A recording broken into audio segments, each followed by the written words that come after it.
इसीलिए हमारा देश गर्त में चला जा रहा है। बंधुओं, गाय की गिनती जो है वो पशु में नहीं आती है।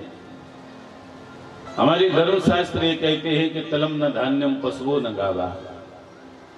तिल की गिनती धान्य में नहीं आती है, पशुओ न गावा, गाय की गिनती पशु में नहीं आती। गाय तो कल्प वृक्ष है, इसकी सेवा करके तो देखिए। भगवान ने भी इतनी बड़ी सोने की द्वारिका को लात मार दी। भगवान सोने की द्वारिका में नहीं रहे। भगवान से जब पूछा कि आप कहाँ रहते हैं तो भगवान ने भी ये कहा गीता में कि गवा मध्य वसाम्य हम, मैं गंगों के बीच में रहता हूं। गाय के शरीर में 33 करोड़ देवी देवताओं का वास होता है। गाय जहां पर चरण रखती है वहां लक्ष्मी जी वास करती है। बंधुओं, आज हमारे देश में गाय को काटा जा रहा है। हम लोग सब नारा लगाते रहते हैं गौ हत्या बंद हो, गौ माता की जय हो। इससे कुछ नहीं होगा। इसके लिए हमें कृत संकल्पित भी होना पड़ेगा। क्या स्थिति हो रही है आज के पेपर में मैं पढ़ रहा था, यही कहीं आसपास में कोई गांव है, वहां 20-25 गायें ऐसे ही मर गई। उनको एक पंचायत भवन में उनको अंदर ऐसा क्या करते हैं कि किसान लोग गायों को दिन में संध्या का समय होता है तो एक जगह उनको बंद कर देते हैं और सुबह होते ही फिर उनको छोड़ देते हैं तो गायें अपना घास पानी जहां मिलता है तो करती हैं। लेकिन यहाँ एक ऐसा मामला सामने आया है कि बड़ा कष्ट हुआ उसको पढ़ के। आज के पेपर में ही मैंने पढ़ा है।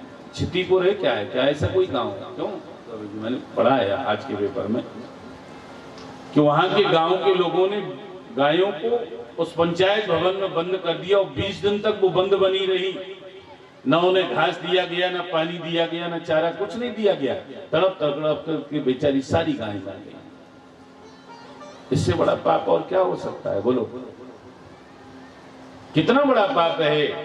गाय का पाप तो अगर धोखे से भी यदि किसी के द्वारा गाय मर जाती है तो उसका पाप लगता है, जघन्य पाप लगता है।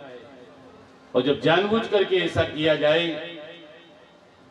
गायों को किसी पंचायत भवन में बंद करने के बाद में यदि उनका देहांत हो जाता है, उनको चारा पानी नहीं दिया जाता है, तो ये कितनी शर्म की बात है। ऐसे लोगों को तो समाज से बहिष्कृत कर देना चाहिए। कौन जिम्मेदार है, इसकी जांच होना चाहिए। हम लोग सब नारा लगाते रहते हैं गौ हत्या बंद हो, गौ माता की जय हो। इससे कुछ नहीं चलेगा। लोगों को आना चाहिए, इसका विरोध करना चाहिए।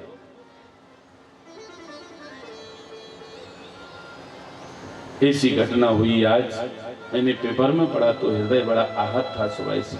अरे भाई, गाय गाय है, गाय अवध्या है, इसे कभी मारना नहीं चाहिए। कहते हैं कि जो व्यक्ति गौग्रास निकालता है, पहले ग्रास के ऊपर अधिकार गाय का होता है।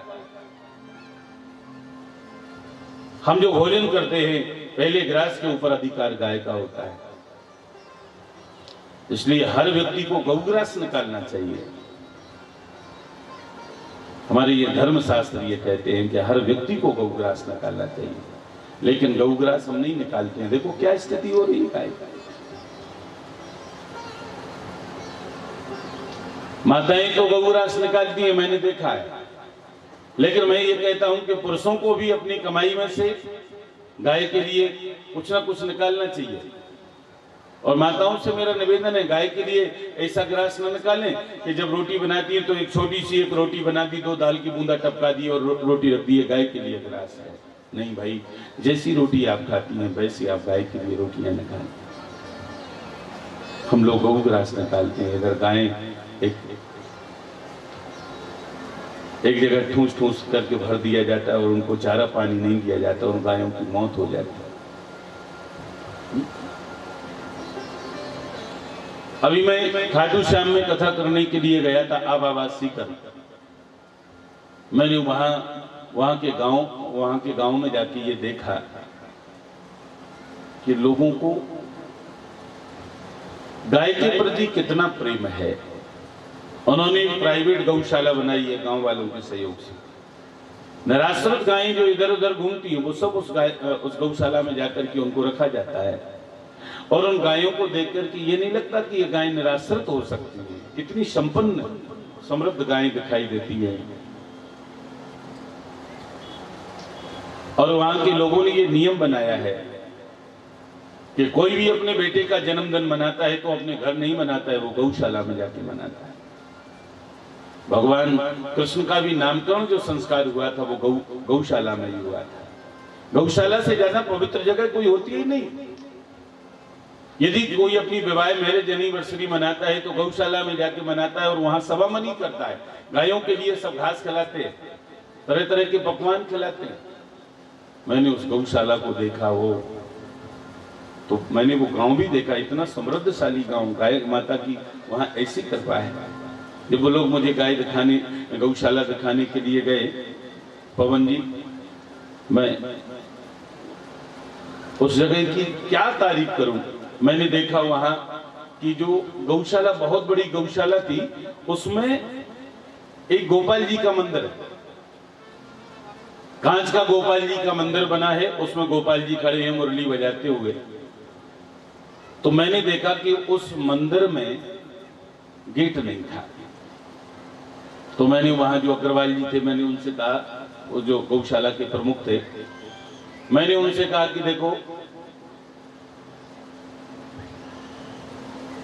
ये गौशाला में आपने मंदिर तो बहुत अच्छा बनाया है, लेकिन ये गोपाल जी जो हैं, ये इनके ऊपर इतनी धूल जम गई है, इतनी धूल जम गई है कि ये अच्छे नहीं लग रहे हैं। छवि इनकी बहुत अच्छी है और ये इसमें गेट क्यों नहीं लगाया। तो उन्होंने कहा, महाराज मैंने गेट एक बार नहीं 3 बार हम गेट लगा चुके हैं, लेकिन गेट अपने आप निकल करके गिर जाता है। उन्होंने कहा ऐसा क्यों। देखो उन लोगों का कितना सुंदर भाव। वो कहते हैं, महाराज हमारे गोपाल को जब तक गाय की धूल अपने मस्तक पर नहीं मिलती है तब तक वो चैन से नहीं रह पाता है। इसलिए गौ धूल गोपाल के शरीर में लगना चाहिए, अंगों में लगना चाहिए, इसलिए इसमें हम गेट लगा ही नहीं पाते। तो गोपाल तभी प्रसन्न होता है जब उसके अंग पर गौ धूली जाती है। ऐसा भाव मैंने देखा। कहा तो लोग कितना कर रहे हैं, वहां लोग कितना कर रहे हैं। महाराष्ट्र में भी मैं एक जगह कथा करने के लिए गया, मैं वहां की भी गौशाला के बारे में आपको बताऊं।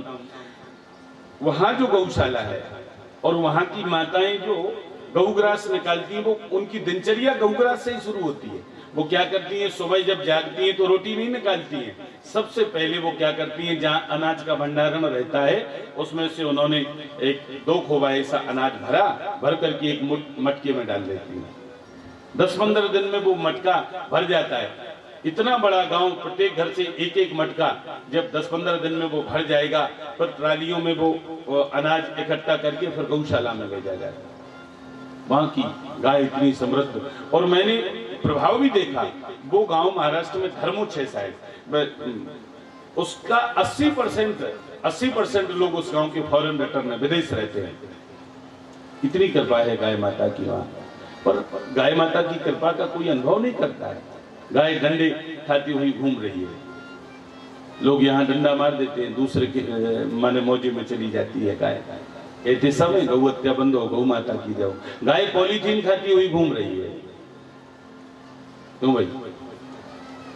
वैसे मैं तो ये कहता हूं कि इस देश से, मैं प्रधानमंत्री जी ने तो ये घोषणा की है कि इस देश को पॉलीथीन से मुक्त होना चाहिए और कई प्रदेशों में बिल्कुल इसके ऊपर प्रतिबंध लग चुका है, लेकिन आज भी चोरी छुपे लोग बहुत पॉलीथीन का प्रयोग कर रहे हैं।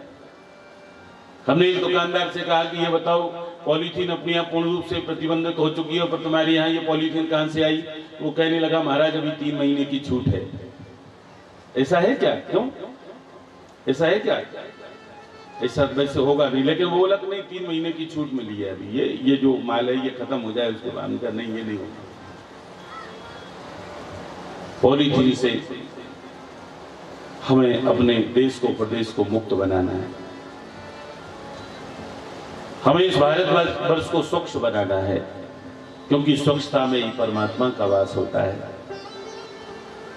हम तीर्थों में जाते हैं, मंदिरों में जाते हैं, सार्वजनिक स्थानों में जाते हैं, हम क्या करते हैं? क्या दे के आते हैं? सब गंदगी दे करके आते हैं। प्रसाद लिया, केला खाया, छिलका कहीं पर छोड़ दिया, बिस्किट खाया, खाली पैकेट कहीं भी छोड़ दिया। कितनी गंदगी करके आते हैं हम तीर्थों में और मंदिरों में, सार्वजनिक स्थानों में कितनी गंदगी करते हैं। ये भारतवर्ष स्वच्छ ऐसे नहीं बनेगा।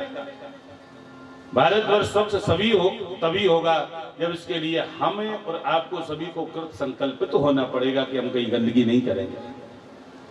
हमने कई लोगों को ऐसा जीवन जीते हुए देखा है, कई लोगों को ऐसा जीवन जीते हुए देखा है कि जो कहीं गंदगी नहीं करते। यदि बिस्किट भी खाएंगे, खाली पैकेट होगा तो अपनी जेब में रख लेंगे, और जहां कहीं भी डस्टबिन लगा होगा वहां जाकर के उसमें वो खाली पैकेट को डाल देंगे। चिप्स खाएंगे, खाली पैकेट अपनी जेब में रख लेंगे, और जहां उन्हें डस्टबिन लगा दिखाई देगा बस वहीं जाकर के डालेंगे। हमें और आपको इसी प्रकार से इस स्वच्छता अभियान में सम्मिलित होना है, हर व्यक्ति को सम्मिलित होना है। देखो, पंडाल में निकलने के बाद में जाते हैं लोग, कितनी मूंगफलियां खा के छिलके वहीं पर छोड़ जाते हैं, पॉलीथीन वहीं पर छोड़ जाते हैं। अरे भाई, ऐसा नहीं करना है। हमें इस भारतवर्ष को स्वच्छ बनाना है। भगवान ने अपनी प्रत्येक लीला के माध्यम से संदेश दिया है। गोवर्धन लीला की है भगवान ने, क्यों? पर्यावरण का संरक्षण करना है। उस लीला से हमें ये संदेश मिलता है। इसलिए प्रत्येक व्यक्ति को इसके लिए कृत संकल्पित होना चाहिए कि हमें भारतवर्ष को स्वच्छ बनाना है, हमें व्यवस्थित रहना है, कहीं गंदगी नहीं करना है।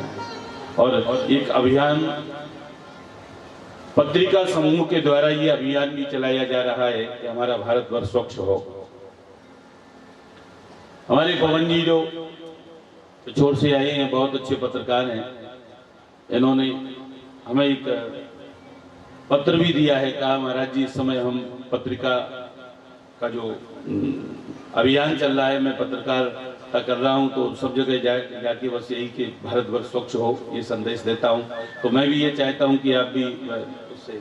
हमने कहा, नहीं, ये प्रसंग तो आते हैं, तो प्रसंग जब आता है तो मैं स्वच्छता के बारे में भी बोलता हूँ। तो मैं इनके इस अभियान में सम्मिलित हूँ और मैं यही संदेश देना चाहूँगा कि आप लोग भारतवर्ष को स्वच्छ बनाएं। और इसके लिए मैं जब भागवत का जब विश्राम होगा और जब आरती होगी तो उसके पहले मैं आपसे शपथ भी लूंगा इसके बारे में। सबको शपथ लेना है कि हमें भारतवर्ष को स्वच्छ बनाना है। स्वच्छता में परमात्मा का वास, गौ सेवा करना है।